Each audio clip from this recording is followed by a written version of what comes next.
And away we go. Welcome to another episode of the Pickup Meeting. How you doing, Brody? I'm doing great. I'm excited. We've got a good friend of mine on the show today. Listen, there's a lot going on there. One, this is a guest I don't know. Two, this is you stating you have a friend, and that's always awesome to hear as well. It is. I feel like I have fewer of those every day. Well, you're getting older. That's the way this works, is what I hear. Yeah. Senior discounts. They're amazing. Yes, you're starting to take advantage of the senior discounts. That's what I remember. I ordered my first senior discounted breakfast the other day. It was uninspiring, I guess, but I did enjoy the savings. I was having a conversation about the podcast with a listener, and they said, I'd let them know that it was your birthday recently, and so they said, well, how old is he? And they said, my assumption is that you guys are close in age, and I'm like, what is wrong with you?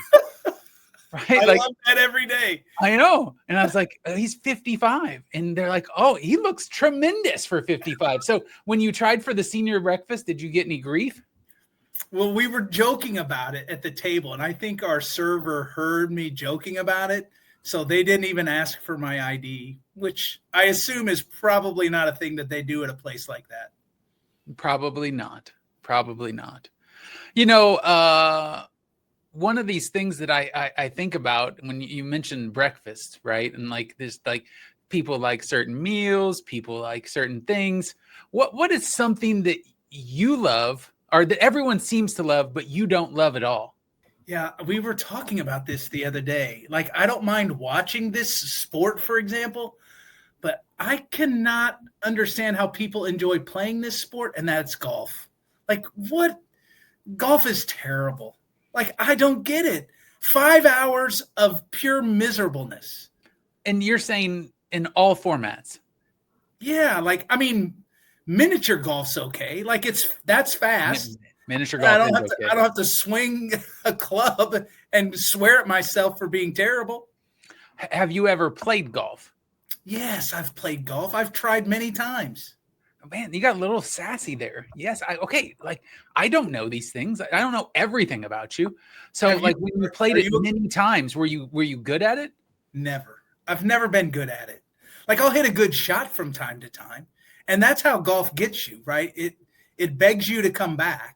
But the only way to get good is to practice a lot.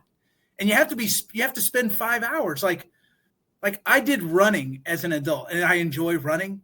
And the great thing about running is, you can do it and it doesn't take very long and you can get better at it pretty fast. Yeah. Golf's not that way. No, I play golf, or I have. I don't play as much anymore.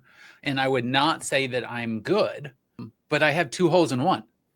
What? Yeah. One is legit. I hit it and I was having a terrible day of golf and it went in. And matter of fact, we didn't really see it go in. And so we're looking behind the hole because I was like, well, I must have flown over. Right. And then all of a sudden a buddy's at the hole and he says some curse words and he's like, it's in the hole. And and we all tackled each other on the green. It was pretty amazing.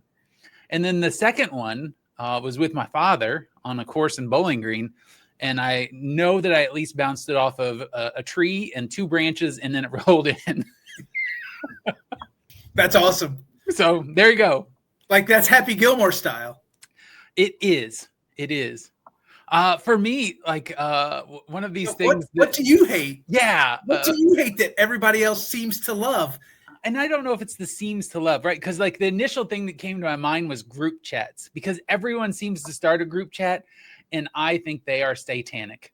I'm not a fan at all. Please stop the group chats. I don't want to leave them, but I will, because they're terrible. I know I'm in a fantasy football league with a bunch of guys I don't know through another friend. And when the group chat gets going, I want to just fall apart. It's the worst. I don't care about it, and I don't want to hear it. But the thing that came to my mind is Taylor Swift. Oh, no. I know. We just lost all of our audience. And I don't know what it is. Like there are songs that are catchy and I get it. I just don't understand the obsession. And she's not the only artist I have this problem with. But her songs feel like inside jokes that I'm not in on. Wow. Right? Like I don't want to have to follow everything about the artist to understand why the song is good. Haters are going to hate, I guess. I'm sure that that's a song reference. It is. Yeah, nothing. Wow. I know. I mean, I don't know that I enjoy her music all that much, but I do certainly understand her importance, right? She's an iconic figure, no question. But she's made a couple records here where she's done a lot of collaborations with artists that I really enjoy, that I have found really appealing. Pretty fun, to be honest. Not for me. We definitely did lose listeners. I don't think we lost listeners by me hating golf, but you hating Taylor Swift, or not understanding Taylor Swift, that's not good for us. So in the last several episodes, we've lost people because of your lack of understanding of Harry Potter, and also my hatred of Taylor Swift. For the audio listeners, Matt has just put up that Taylor Swift has sold over 248 million albums units globally. So yes, apparently I'm on my own in this. So I feel the passive aggressive judgment from our producer, Matt Markin. That's wonderful. I do appreciate that, Matt. Thank you. Notice he didn't say there are so many people that love golf that Brody shouldn't say that he hates golf. No, he wasn't jumping in on that one. I mean, golf's not even the like most popular recreational activity. At least bowling used to be. And I'm a much bigger fan of bowling. I feel golfers are super offended by the bowling analogy to this, but yeah, like I think we need to move on to a different topic now, because we're just throwing people away here. We have on an athletic director, and you're just sitting there just ripping golf. It's what I'm here to do, right? I'm here to make enemies, I guess, today. Yeah. So you asked me this question, and so I'm going to ask your question. If you could take off a year and do anything, what would it be? Golly. I think this was based in a phone conversation we were having where I was just like, man, I'm really tired. It'd be great to have like a sabbatical. And I think the old institution where I used to work, where Jon Mark is at the University of Southern Indiana, they had administrative sabbaticals. And I wouldn't do research or anything like that. Maybe I'd follow Guster for a year, just get in a van with my wife and go to every Guster show for an entire year. That would be a lot of fun. Do you own a van, or is this part of the deal? I'd have to buy a van. Okay. Just making sure I'm following here. You know, I think that would be a lot of fun. I was telling you the other day, one of the things I've really enjoyed when I visit new places is going to record stores. And I think it'd be fun to spend a year interviewing record store owners, like driving around the country to some of the most famous record stores in the country and saying, hey, what's your story? How'd you get started? Tell me about what you're listening to. Just kind of a combination of all the things that I might watch on YouTube related to music and records. How about you? What would you spend a year doing? I thought about this one a bit. And so like, I think for me, I would figure out a way to travel the globe, attending the biggest sporting events that there are, right? Super Bowl, Wimbledon, the Masters, that's golf, Brody, World Cup, March Madness, you name it, I'm going. World Series, Stanley Cup, just going to it all. And just to like see how each country celebrates what they do, like going to different soccer matches, hearing the chants, going to like baseball in Tokyo to see how it's different from baseball in America. I think it would just be so fantastic to just do a global tour of all things sports. And then along the way, hit like all the Disney parks too. Oh, that would be, that's a nice cap off. No question. Right. And you've got the money to do that, Kevin? No, listen, this was just, you're dreaming, right? If you could take a year off and do anything, this is like you can financially do the things that you're capable of, because that would not be as much. I'd probably be getting a van and going to record stores. Oh, there's some serious judgment here for sure. Yeah, I like my answer better than yours, but that's okay. It's my answer. That's why we're friends. That's right. Listen, as I'm at all of these sporting events that are super cool, maybe there's some record stores in those towns and we can catch up. Yeah. Yeah. Speaking of catching up, are we ready to get to our guest? Absolutely. That's as mean as we've been to each other the whole time we've recorded. Yeah. People are always like, you guys are always so nice to each other. Okay. Brody's super mean to me all the time. Take that soundbite, Matt Markin. Let's put that out there. Brody's really mean. Well, let's see if we can bring in one of my friends and remedy this and get back on track. Jon Mark Hall, how you doing? I'm doing great, Brody. Hey, Kevin, you guys doing okay? Yeah, we're clearly having fun. That's for sure. You are. I'm enjoying the back and forth here. Yeah, so we need to do a proper introduction, right? So Jon Mark here is joining us today. He's the Vice President and Director of Athletics at the University of Southern Indiana. He's been a part of USI Athletics since 1995, starting as an assistant AD and head men's tennis coach. He became the Director of Athletics in 2002. Long story short, he's now the Vice President for Athletics, and over his tenure, he's guided USI through some remarkable growth, a transition to Division I. He led the Screaming Eagles to multiple conference championships, postseason appearances, national titles in baseball and softball. And he graduated from Murray State. Kevin, you all are automatically connected now. This is like the second time we've had two Murray State grads in the same podcast, and I'm sitting here by myself, just a lowly Indiana University graduate, right? And here you are, two Murray guys again, and as well as the Ohio State University. Okay, I love that one less, but yes. Love it. And what I've really loved about Jon Mark, right, is he's kind of combined this deep commitment to athletic excellence, but an equally strong dedication to academics, leadership, community engagement. I got to know Jon Mark very well when I was serving as faculty athletics representative at the University of Southern Indiana. It's our privilege to have you on, Jon Mark. We're happy to have you. No, I'm excited about being here and sharing some thoughts and ideas with you all. And I really appreciate it. And anytime we can have a Murray State racer join a Murray State racer, gosh, such a good win. Such a good win. That is. So go Racers today for sure. That's for sure. There's something special about Murray. It's hard to tell people unless you've experienced it, or it's hard to explain it. But it's I grew up in Murray and stayed and went to school there, and it's a great place. Deep ties there for sure. Absolutely. So, Jon Mark, you've been a part of USI now for nearly 3 decades, from coach to AD to VP. What's kept you energized and inspired all these years? It's I was fortunate to grow up on a campus. My dad was an administrator at Murray before he passed when I was a teenager. My mom was an accounting professor at Murray. And Kevin, I don't know if you ever had any accounting classes, but my mom was an accounting professor there. And so I don't know, Brody, I think maybe just I just always enjoy. I kind of grew up on it, right? Going to games and, probably tagging along for university-wide picnics and, all those type of things.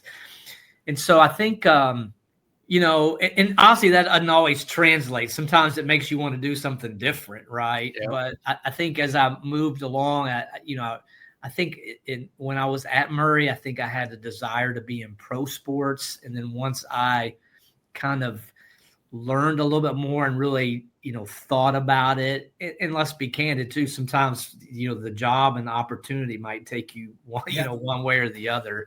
But I think being back on a campus and just, it's a really transformative time for those students that are there, and to be part of that and, feed off that energy. And I think that's what drove me, back to it. And then,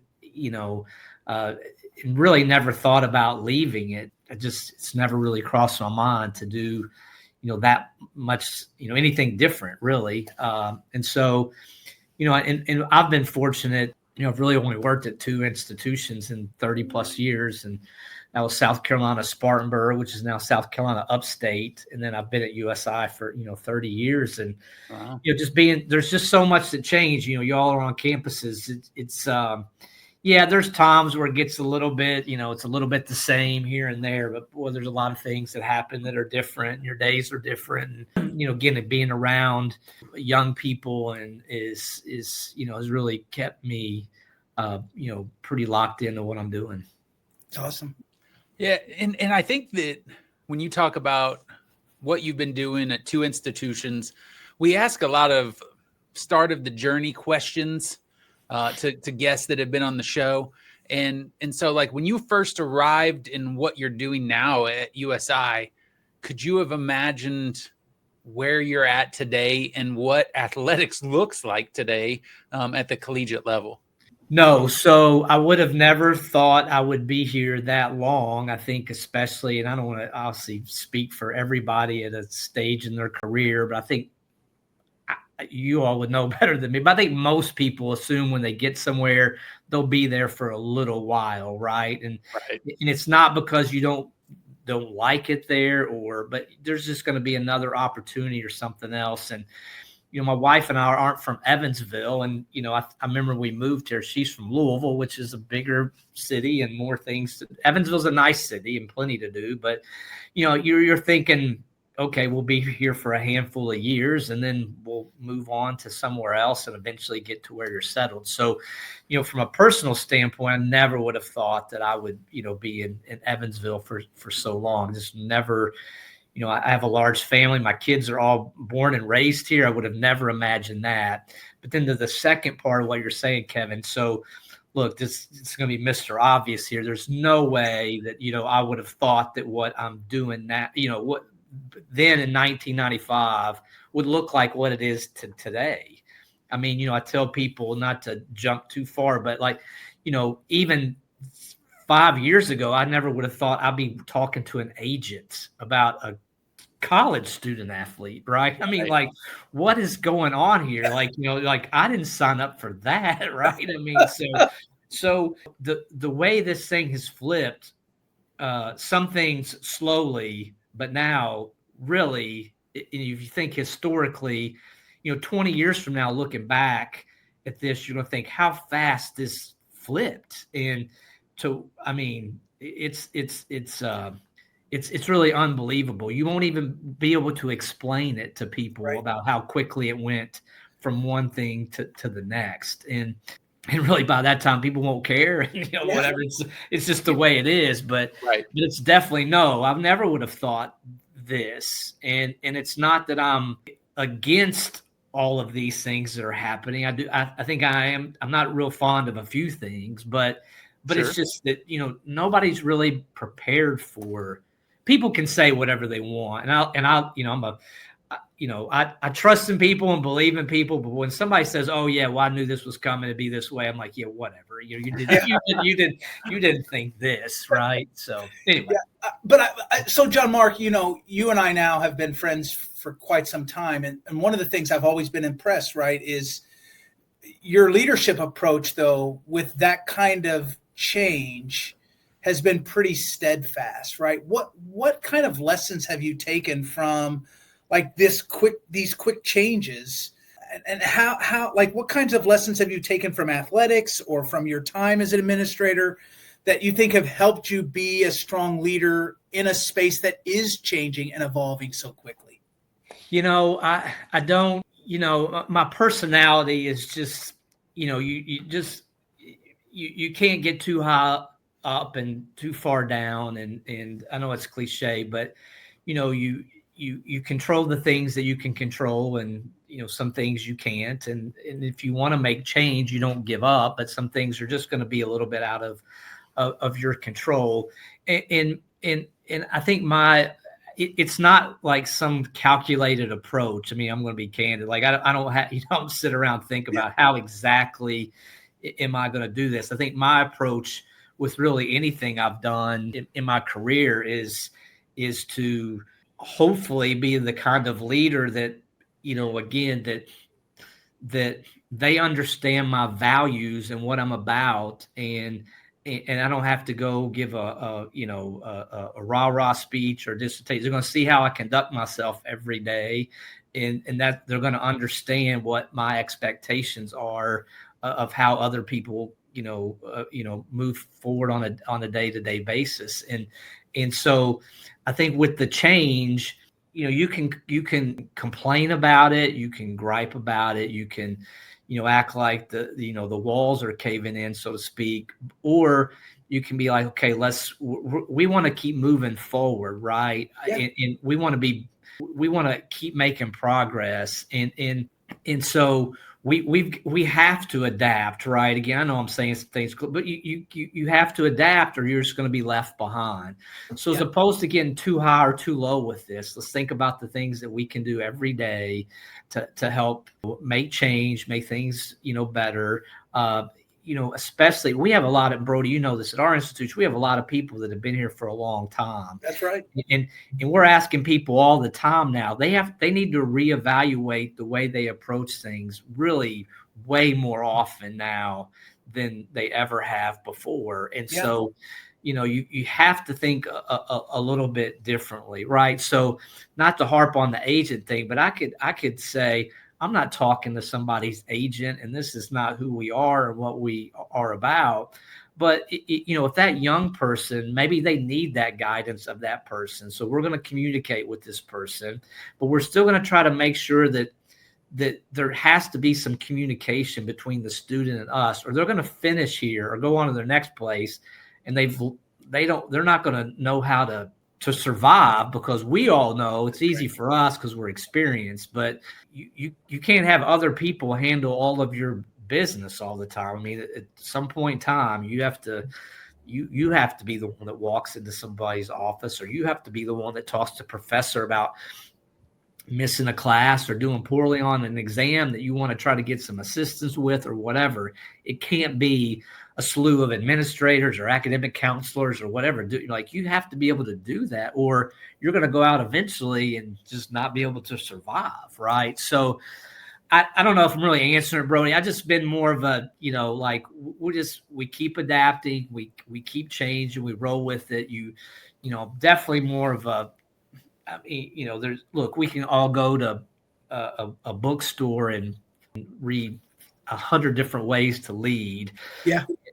But I'd say if it had to be categorized, mine would just probably be lead by example, right? Like, we don't ask anybody to do anything that I wouldn't, do myself. Again, whatever these things are, or I haven't done before. And we're just going to try to, and really at the core of it, you just have to treat people the right way. And I think we had a staff meeting today. We talked about we have some changes going on with our conference right now, and it can be stressful, but we just have to stay positive. We have to keep moving forward. We have to make ourselves as marketable a place to our student athletes and to our students and to prospective conferences or other conference members, and just keep moving in that direction. Yeah, I've definitely seen that in your approach, right? And working all those years with the Great Lakes Valley Conference, right? So that I think your answer really sums up what I've seen from you in your professional life during that time, for sure. A large majority of our listeners, Jon Mark, I would say, probably aren't super familiar with the ins and outs of the athletic world, right? Like Brody and I talk about this a lot. We have a good amount of folks that visit the show that are in the advising world, but student success and admissions. But I don't know that a lot of them are going to be like, oh, I know everything there I need to know about athletics. And even somebody that works in athletics, I don't know that they know everything that they need to know in this environment about athletics. Right. But when you look at all of the things that are going on, and you've had a transition to Division I, NIL going on, conference realignment, transfer portal chaos. And I think the transfer portal part of this probably hitting a large number of the advising community that's listening in some way, shape, or form. What are the one or two things that you think about that probably most folks wouldn't consider sitting in a seat that they don't understand athletics, but you think might be helpful for them to know? Well, and it's not just because of that lead up you just gave, but I think of advising And I think of the transfer situation. I think about that a lot because so let's maybe go a little different direction. Like the people that do enjoy intercollegiate athletics and follow it from afar, when these individuals are transferring, they have no concept of what that does to a student from the academic side of things, right? Right. You all do, and maybe a lot of these listeners do. So this is maybe going a little bit against what you're asking, because I think they do. But I think what gets lost in the shuffle to people is, I mean, these are students that have amassed credit, right, at whatever institution or institutions they've been. And as you all know, and a lot of people listen to that, that doesn't mean that it's just all, all is accepted by the next school. It all is going to lead to the, and I think we do a terrible job of losing sight of that, because you might be able to go make a little extra money at another place or play more a little bit, but nobody talks about this academic path or journey that these young people are on. It like totally gets lost in the shuffle, and that really bothers me because, so again, I went to grad school at Ohio State, so I'm an Ohio State football fan. Well, my friends that are Ohio State football fans, they don't think about any of that stuff. Like, right, that guy came from here. Well, I think, wonder how that transition was, right? Wonder, how many classes that got lost in the shuffle, or how many classes did he take that just don't even count anymore? And we really lose sight of that sometimes. We've really tried hard to make sure that like we're part of this. Like, it's not athletics in the institution. We're part of the whole thing. And we are different, and it gets people frustrated at times because there are nuances, but you try not to be different, right? You try to be just the same as every other department on campus. And so I will say this, that I do think sometimes, maybe this more answers your question, that I think people that aren't in athletics, I would hope that they would understand that some of us in athletics, we do think about that stuff a lot. Like, that is not most, and I'm not saying all. Like, I'm not going to, like, there may be administrators and coaches that have no worries about that. They're just trying to win the next game or move on. But most of us really try to lock in to be a part of the fabric of the institution and be part of the big picture, not, oh, well, there's athletics, or they're doing their own thing and nobody's, they get all the money, or they get, no, we don't really operate, most of us, not that way. And so I do think that I think it's a little, and again, I don't think any of us are looking for a pat on the back or anything, but I do think sometimes people don't think that we're thinking of any of those things. So maybe that's what I would say is, like, no, most of us are, and we think about it a lot, not just a little bit. And it's not just talk from my perspective, Jon Mark, right? Like, the time that I spent as the faculty athletics rep, right? There's a long tradition at USI of high academic achievement among student athletes. And we've talked about this a lot, but like, can you recall, or can you highlight, what do you think are some of the specific strategies that have been most effective in supporting academic success at USI, right? Like, I mean, lots of awards, lots of students who are achieving at the highest levels in the classroom. And I think that institution took a lot of pride in that. I think the athletic department took a lot of pride in that. But what was in the sauce? Like, what were some of the strategies that you thought were really effective in making sure that happened?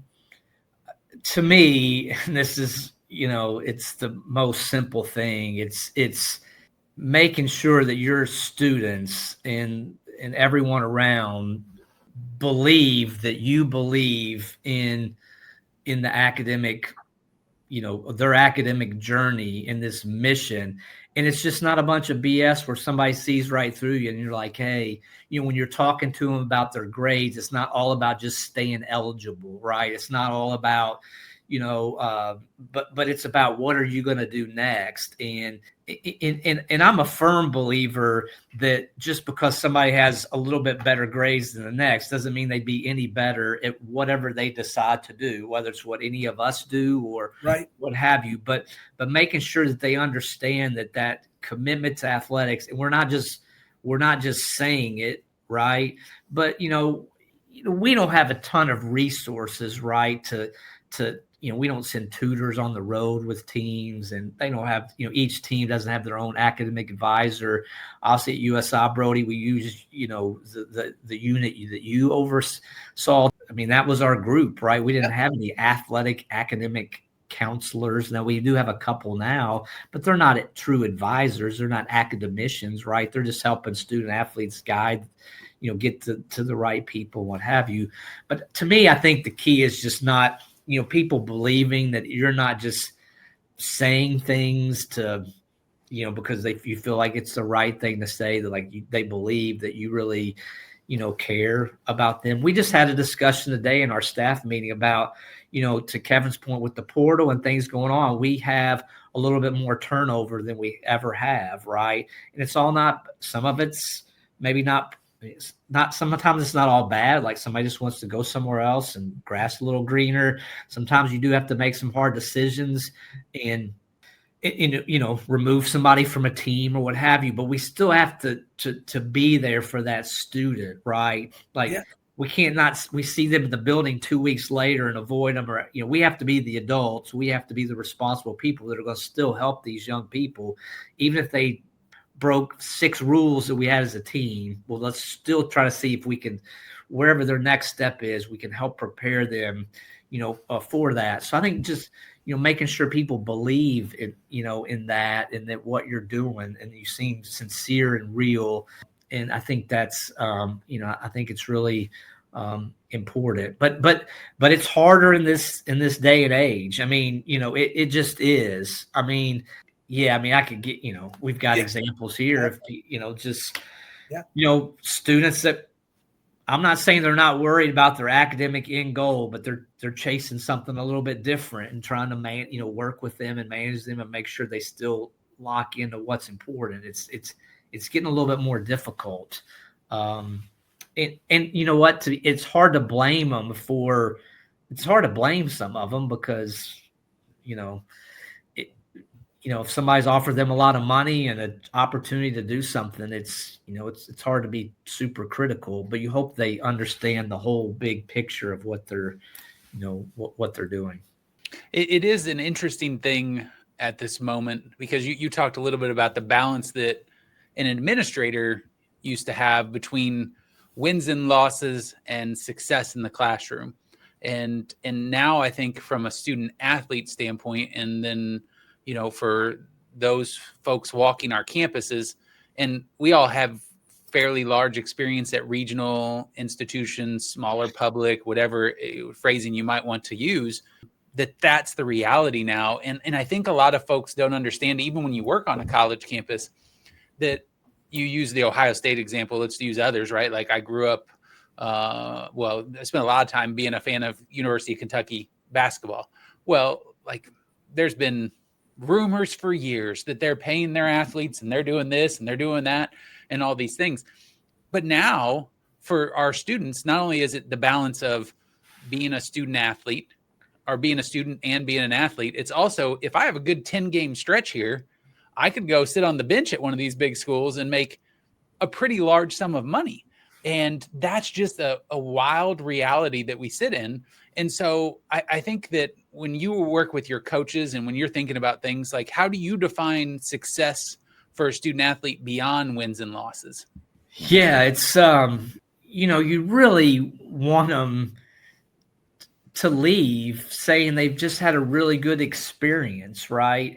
And most of the time, if somebody leaves and said they had a good experience and something went right along the way, and you hope that they would be better, for that said experience. I mean, Brody and I've spent time on looking at, exit interviews and evaluations and, reading through some of those things and, trying to figure out how can we make the experience the best possible way for the student. But, it's, Kevin, I think and I don't know if I'm answering this, but you try to make sure they understand the totality of what is happening, right? And the totality of what decisions that they make, could lead to, and in trying.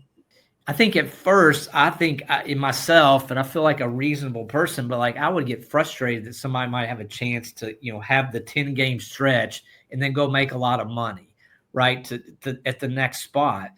But then I learned, like, why should I, like, that's the reality, right? So now how do I help this person or a coach talk to the student about working through this situation? Yeah. And like, for instance, let's just use basketball as an example. What you don't want to do, and we can't make the decision for them, but what you don't want to do is I don't think you want to make sure that if somebody thinks they can, let's say they leave USI and go somewhere else, unless I'm just making up a number, let's say they can make $200,000 at the next institution, which we've had students that do that. So it's hard to tell a young person that they can't go take that. But what I think we can tell them is that if you go there and then, so you had this great 10-game stretch here, you might not have that there. And what's the end value? So if you don't play at the next school, then that earning capacity for you in the sport of basketball is going to be done. Like it's over, right? Now, if you stay here or go somewhere else and maybe make $50,000 or $100,000, but you play and you want to go play overseas or what have you, you still have your earning capacity in this trade that you want to participate in. So again, we can't guarantee any of those things will happen, but to me, we have to, our coaches and I don't have as much interaction with students in that. Now I try to help them, but just making sure they understand the gravity of those decisions. But unfortunately, we're, the system right now is, I don't know that we're, obviously they're earning money, which I think is fine. And that's, but I don't know that we're, the process and the way it's going is really doing them a lot of favors. If you had a magic wand, Jon Mark, what would it look like? Like if you could make it what you wanted to make it, what would it look like? Well, I mean, I think what's happening right now is a lot of institutions, including us, we're really sharing revenue that we, have yet to, create, or, you're it's yeah. Like, so the true NIL stuff to me is like, we should have done that. Where we really messed up was, that should have been going on for the last 15 or 20 years. Right. So, I mean, we know the popular examples, right? If Tim Tebow could have profited from some of those jerseys Florida was selling, or Johnny Manziel could have done some of that, and gone sign autographs at the local, grocery store for $100 a football or whatever, we wouldn't be where we are so drastically changed today. Yeah. Right. So we really messed these things up 10, 15, 20 years ago. So really, Brody, to answer your question, I wish we could go back in time a little bit, right? and make it right then. And then we wouldn't have such a drastic shift, because if Caitlin Clark could go make $1 million from State Farm when she's at Iowa, what that's awesome, right? Yeah. But if Caitlin Clark is being paid, and she's not a good example on this side, but if somebody in her situation is getting paid $2 million to play basketball, and the basketball program is creating $800,000 in revenue, that's not good, right? I think it's just this huge struggle, right? Like, and so like, I don't know that I would say I empathize with the world that you're in at this moment, because I just don't know that I can fully even grasp it. But as a sports fan, and as somebody that's at University of Central Arkansas, a Murray State fan, Murray State grad, I look at it and go, okay, if this would have been around 35, 40 years ago, like Scottie Pippen doesn't happen here on our campus, right? Ja Morant does not play as long as he played at Murray State University. And it's like, those are experiences that fans got to have, but being a student on the campuses that we're talking about in those periods of time is just, it's also part of that student experience. When we talk about student success, we often think about, okay, well, what's happening from the student athlete experience? What's also happening from the fan experience that keeps them engaged and coming to campus and being involved and being a part of the community? And it's such an interesting balance that you work in right now. Kudos to you and all of your colleagues that have decided to keep going this path, because it's a lot, Jon Mark. Yeah, but I think you've given, some really good examples. And then what happens now too is from, if you have a donor base and a fan base that's really wants to support, they have a little bit of a negative attitude at times, not because they feel like, if so let's use Scottie Pippen. Well, he's going to be gone. So, why do I need to get super excited? Like, all he's going to do is have this great year and go. So now I'm not as invested, as opposed to, hey, we have Scottie Pippen here. This is great. Hopefully he's back next year, and we can really build on this thing, and everybody's excited and getting to, know him as a person, or John Morant, whoever. But now you almost have this, kind of cynical, like, well, that's not gonna, now at the larger institutions, a little bit different, right? Right. So, because you feel like you can retain them, but you feel it's we got to stay positive. It feels like it's the mountain to climb to have sustained success because of the rosters turning feels difficult. Again, we had this, I know I'm just coming off a staff meeting today. We were talking today about how hard this is, right? And like, so, and I was trying to be like, this is hard. Like, every win we get and every student we retain and has a success story, like, I feel like we should be going to celebrate every night, right? Like, this is so hard right now, right? Yeah, it's what we're doing. I think it's going to settle down after. I mean, me personally, probably when I'm done with this, but settle down a little bit and become a little bit more manageable. I do believe that, because I don't know if we can sustain this at this pace, but it's not going to happen overnight. I do worry about schools like the ones where we've worked, right? A lot, being able to sustain the kind of financial commitment that athletic excellence has really kind of pushed on and thrust on all schools, right? It's just, it used to be, if you were a coach and you found a diamond in the rough and you were able to develop them, that was good on you. And then you were able to able to see the fruits of your labor. And now you just have to defend all the time, right? Stopping folks from kind of finding a better deal or getting to a better spot. Yeah, it's interesting. And so, Jon Mark, I'm curious, from your aspect of leadership, who have been your mentors or role models, whether that's in athletics or leadership or life, that you think help guide you today? Yeah, so I think the Steve Newton was the AD at USI who I came with. And look, I think all of us would say, the people that we worked for and with, like, most of us would say, look, I wouldn't do it that way, right? But these, like, I think all of us would say, I don't know that anybody's ever worked for what they would call the perfect or leader, right? But I really, the way he approached people.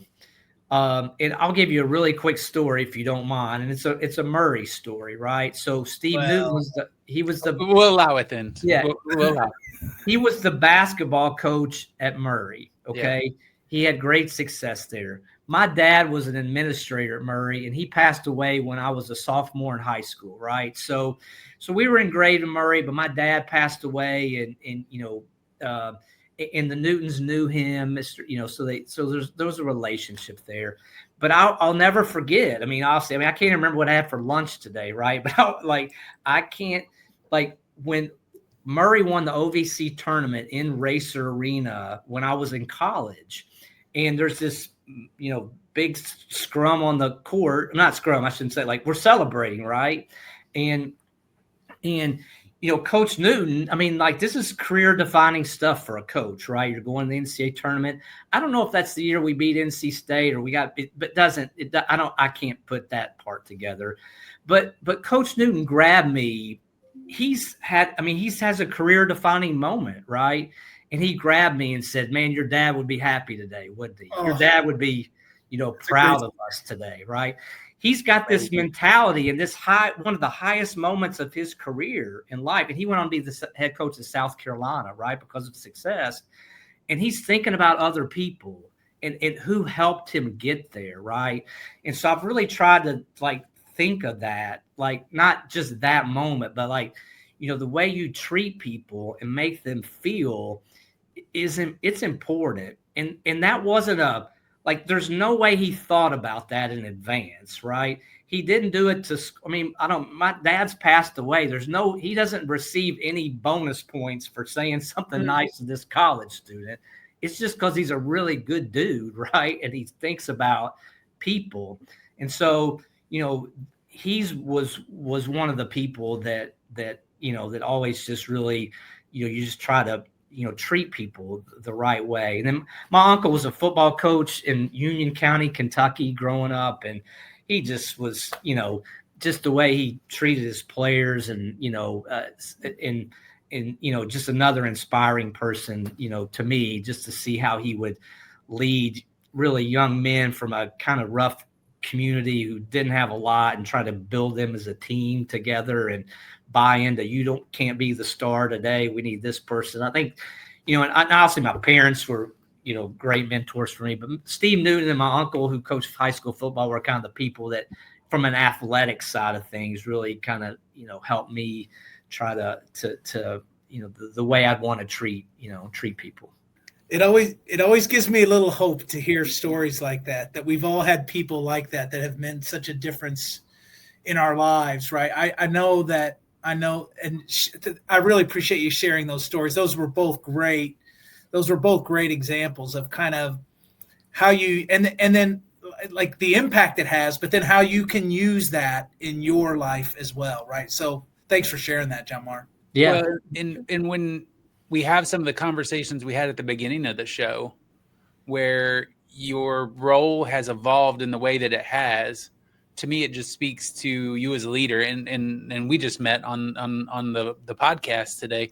But when you're talking about the relational approach to what you're doing, whether you're in somebody's life for a fleeting moment or for 4 years or for 40 years, your impact is by who you are. And how you handle it and how you conduct yourself and the impression that you can leave. And I think that says a lot no matter what your role is and no matter what you're doing.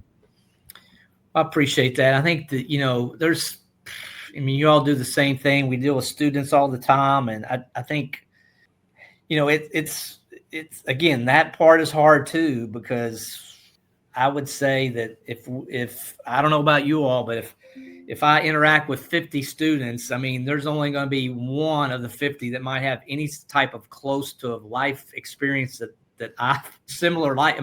These people are different. You don't know what they've been through or what, Yeah. And I've really tried to do that too, which I know I can't act like I know what you're going through, or I can't act like, oh yeah, I get it. Like I learned early on, I say, oh yeah, I get what you're talking about. That was not a good answer, right? You know what I'm saying? Not answer, but not a good approach, right?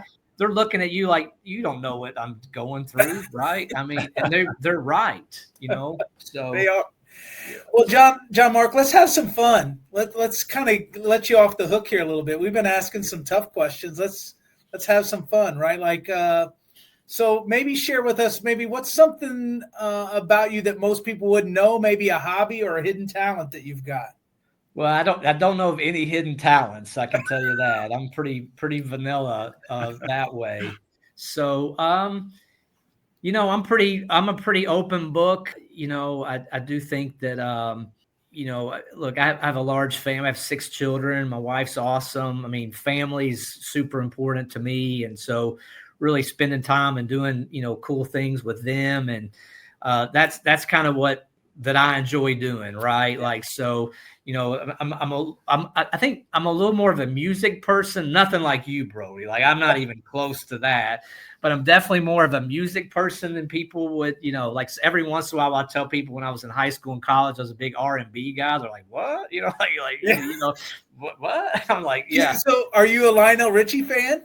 Well, I mean, I saw Lionel Richie in concert, I'm sure, back in the day. So definitely, for sure. I don't, go that way as much now, but I like music. I told Brody I went to Ocean's Calling Festival last couple weeks ago in Maryland and saw some just awesome bands, 3 days of music, and with my wife, and enjoyed that. And so it was funny too, because when you all were talking and I was off, it was like what you all were talking about. Like, I'd almost want to do the combination of those things. Like my wife, like I'd like to rent for a year like a Sprinter van that you could sleep in, right, and just start driving. And then I'd like to go to sporting events and record store. Like, I just like to stop wherever and just pull over and sleep and just keep driving. So it was interesting, the combination of those things. So record stores during the day, sporting events at night. There you go. Yeah. Now, and I'm, definitely. I think Brody would have a deeper dive into the record stores than I would, but a lot of those bands that Brody knows I've never heard of, or I got to do some research on, but he's taught me a lot about music, which is good. So, but no, I enjoy those type of, really enjoy being around friends and just hanging out, and I like golf a little bit. I definitely don't have the golf hatred that Brody does, Kevin. So we could probably go do that sometimes if you want. We'll just leave Brody back at the pro shop or clubhouse, and we'll meet him afterwards. So, hey, one of my holes in one is at Miller Golf Course there. Oh, nice. Yeah, hole 16 right there. Nice. That's awesome. That's awesome. Yeah. That's awesome. So I know you've been chasing Messi around, right? You're kind of. You've seen Messi play a couple times. You've got a new hobby, the Nashville MLS team, right? Yeah, I definitely have. That has really come in my life over the last 4, 5, 6 years. It's and really been I know Brody and I talk a lot about just being positive and happy, Kevin, and bringing joy. In a weird way, the Nashville Soccer Club has brought me a lot of joy and fun over the last 5 or 6 years. I have a friend of mine who I grew up in with, Murray, that started the USL team in Nashville. And then he actually hired Mike. His name's David Dill. He hired Mike Jacobs as the GM. And Mike was the soccer coach at University of Evansville. We went to church together. He coached some, a couple of my kids. And so it's got this weird, 3-way connection now that wasn't, I just happened. It's an interesting connection now. And so I'm a big Nashville Soccer Club fan. Going this weekend, Messi's in town, and I'm excited about so jealous seeing him. This will be the second time. And so it's brought me and my boys watch it over the weekend when we're together, and it's just I root for them hard. Like, it's funny because I'm not a soccer like Brody's like a soccer person. I'm not really, but I've grown into this. And I'd say if I could ask for one team to win the championship, I mean, it used to be the Bengals. Now it's Nashville FC, right? So, but no, it's been a lot of fun, and I've enjoyed that over the last handful of years. That's great. Very good. Well, we're going to move into the lightning round. I think we might have just hit your favorite sports team outside of USI, so we're gonna skip that one. What's your favorite vacation spot? We enjoy going to St. George Island in Florida. It's just a little place. It's not a lot of tourists there, and we've been going there every Christmas. Most every Christmas vacation with our kids, and that's our go-to spot right now. Do you have a favorite guilty fast food pleasure, Jon Mark? Guilty fast food pleasure. Gosh, I love Mexican fast food, which I know is I love Moe's and Chipotle, and just that's probably it's not good for me all the time, but that's I like those spots. That's great. Do you have a book you'd recommend that everyone should be reading? Ooh, that's a good one. So I'd say that my favorite book, and you'd have to be well, I don't know that you'd have to be a sports person, but obviously it would be. So it's a book called Loose Balls, and it's the history of the ABA, the American Basketball Association. Oh. It is so good. It is, I mean, it is so good. And that's the, it's an all-time. Now, again, if you like basketball and sports, it's a little bit better than if you don't. But that's I love that book, and I could read it multiple times. Are you an early bird or a night owl, Jon Mark? Where do you get your energy? Early bird for sure. Yeah, early bird for sure. Yeah. My wife's a night owl, but we've made it work. So we're on a little different schedules, but yeah, early bird. What about a favorite movie or TV series that you can rewatch endlessly? Rewatch endlessly. I'd say that I'm a big. These aren't going to be a big Modern Family guy. I think I could just watch that. It's a great show. I've really enjoyed Brooklyn Nine-Nine. I can really watch that a lot and over and over. And I am at a point in my life, guys, where I want it to be easy and simple, and I don't want to stress about it, and I want to be entertained, and I don't want to have to figure anything out. So, like, I'm not saying that I won't watch, the crime shows, but I prefer just to laugh a little bit, be entertained, and move on. So those are my type of shows for sure. Good show picks, good ones. Well, Jon Mark, it was great having you on. That was great being here. You guys are a lot of fun and appreciate it. And I think, thanks for thinking of me. And wish you the best of luck with this. And I appreciate you having me. It's been a blast. Yeah, have a great rest of your year, Jon Mark. We'll see you. Right, Thanks a lot. We'll All chat right, soon. Okay, bye-bye. Listen, man, like, that's fantastic. Jon Mark was great. He was great.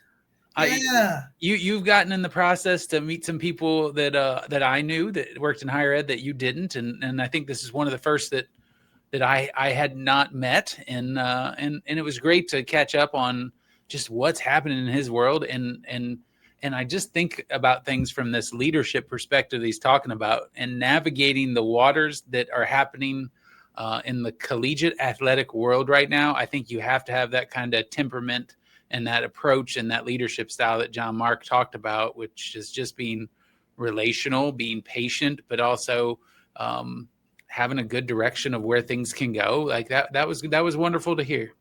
Yeah, I think, when we talk together a lot, we use the term good dude a lot, and he's just a good dude, right? And I think when you come at your work from that perspective, people notice that right away. And that's one of the things I'd take. And then the constant reminder, his story about Steve Newton, right? Like, I'm just reminded about how important real mentors are in our work, right? And and the little things that sometimes we remember is really important in our journeys as administrators, as professionals. And so I took that from the session, right? Like, God, that's a great story. And really thinking about how important it is to kind of recognize those folks that make our lives a lot better through their mentorship. So, yeah, those little differences. It was one of these things recently. Alex, that works in financial aid for me here at UCA, he said, he said, I love that you drop by and see how things are going. And he goes, I just really appreciate that time to get to hear more and learn more and figure out ways that I can get better and all those things. And I was just like, I just feel like I stopped by to say, hey, in my mind, like, I'm just being a good human and like wanting to say, hey, and like see how his day's going. But like, he views it as like this learning and growth thing. And it was just, it's so kind of just sometimes the intent versus what the impression are two totally different things. And I love that happens in life. Yeah. And Jon Mark's stories are a good reminder of that, right? That story about Steve's a good reminder of that. So we were talking about this the other day on the phone. Let's end here, but this is a good topic. Thanksgiving is coming up, right around the corner. I mean, and like, we got to do our top 3. Like, what's your top 3 Thanksgiving foods? Like an absolute must to make the holiday, Kevin. Come on. All right. So listen, this is going to be controversial, and it may be more controversial than the Taylor Swift nonsense that we started this with. Right. I don't like turkey, and it's not that I don't like, it's fine. It's fine. Right. It's okay. But like when I'm doing my top 3 here, turkey's not showing up in it. And the reason and rationale is the things that are about to show up are sides. And sides are delicious. But if I'm going to have these really great sides with something, like give me a steak, right? So I'll just say that before I do any of the turkey stuff. But my top 3 here, and I'm going to go with this, and I'm going to go with who makes it. My mom's sausage rice casserole. Love it. Like she makes it every Thanksgiving, sometimes Christmas too. My grandma Thomas's mac and cheese. And it is specific to this, right? Like it took a really long time to get to this point. But like when she passed away, I think the family as a whole thought, oh my gosh, we can't find the recipe. It's never going to work. And now like Tony recreated it. And so like we're at a point where that mac and cheese is next level. And so I'd say my grandma's mac and cheese and then my wife's green bean casserole. Those are my top 3. They are delicious. They are wonderful. And turkey is stupid. You are terrible. I can't. I mean, I could eat turkey for a week afterwards. If you could keep that turkey good, I'd have turkey. Like my favorite thing is like the little Hawaiian rolls and butter and cold turkey the day after Thanksgiving. Like I could pop like 5 or 6 of those at breakfast the next day. And I'm like, yes, this is the greatest thing. But I'm putting turkey for on breakfast. Oh yeah. Butter, cold turkey, and a Hawaiian roll. Like, let's go. Let's go. You're a strange man. I think that's pretty not strange. Oh, all right. What's the 3? Tell me some more deliciousness that we're going to talk about. So turkey is definitely on the list, and I'm going to share like my mom makes chicken and dumplings, and they are next level, right? So it's not really a side; it's like a second main course, but they are great. Okay, I'm there for that. Sometimes you marry into great stuff like rice stuffing. Catherine's mom and dad, their family made rice stuffing, so I kind of got brought into this, and this rice stuffing is so good, like sage sausage, spices, rice, kind of used to cook it in the turkey, but even when you don't do it, you use the chicken broth, just amazing. And then lemon meringue pie, like let's go. My mom's lemon meringue pie, fantastic. Those are all good. And I'll say, now I'm hungry. I know it. Yeah. And we could talk about what we're thankful for, but we don't have enough time for that. But hopefully you're kind of giving thanks as you get into the season here. But that's it for this edition of the pickup meeting. We got to get going, right? So we hope your own meetings, formal or pickup style, are as meaningful. What? Wait, hold on. You can't just go right into it. Listen, man, I'm incredibly thankful for you, my friend, as we hit this holiday season. So you're awesome. And, I know. Likewise. I mean, we may fight, but we do still love each other. We bicker and get along in a passively aggressively way. So, this is the end of the pickup meeting. Until next time, right? Let's do good and be nice. How about that?